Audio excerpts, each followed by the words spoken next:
Hey everyone, I'm Ashley from the Coefficient product team, and today I'm here to share what we've been cooking up in the Coefficient labs.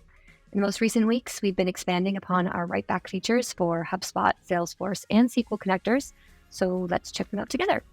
First up is Hubspot writebacks. To update data in your CRM directly from Sheets, you'll first need to select export, so you can do so here, but I've already gone ahead and done an import of a contact list from Hubspot, so we'll click into that. And we'll go down to Export to Hubspot and then select Configure. You'll first be asked to choose the tab, but it will automatically fill with whatever sheet you're on, and the header row will be auto-detected to be row 2 on your Coefficient imports, so we can just select Next. And with Hubspot writebacks, you can update, insert, and delete just as you can with Salesforce and SQL writebacks. So because you're already likely familiar with how those actions work, I'm going to demo for you how to update a contact list in Hubspot. So I've already gone ahead and added myself here down on this last row. So we're going to go and find my list, writeback demo list. And then we have 3 different actions here. We have sync contacts, which will do whatever is needed to get your HubSpot contact list matching what is on the sheet here. Or you can select to add contacts, or you can remove contacts.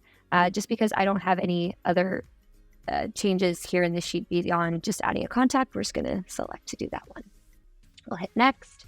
This is awesome. You will map your, you'll do a mapping of fields so that the contact records are the same, and you can select the contact ID or the email. And in this case, we'll select email, hit Save, and then we can go ahead and export all rows on our sheet.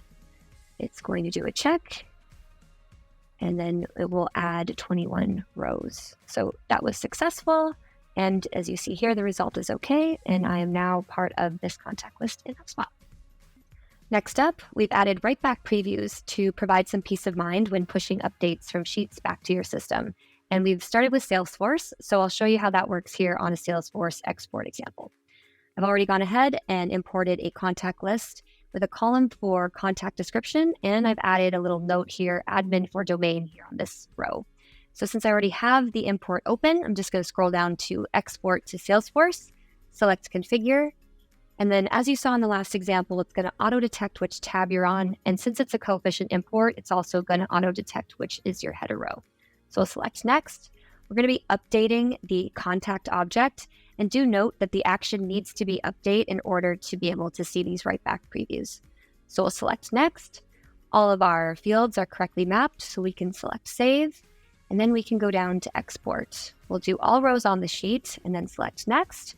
And now it's going to check your sheet and compare it to what is in Salesforce so that we can see what those changes are. We'll preview changes, and then this will appear to show you what is going to be updated. And that's correct. That was the row. So we'll just select to update one row in Salesforce, and ta-da! Now we have seen what changes have been updated, and our export was successful. And lastly, we added the ability to export your data on a schedule, so you can set it and forget it.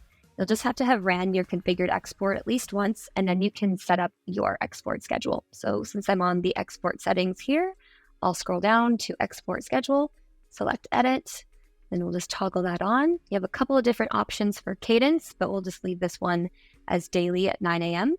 You can select to export all of your rows on sheet, or you can select specific rows. Then you also have the option of adding a conditional column. So if a cell equals true in that conditional column, it will write back that row. But for this example, we'll just go ahead and hit Save. And now you have your export schedule saved here in your export settings. So that's all for all of the updates to our writeback feature. Thank you so much for watching, and I'll see you next time.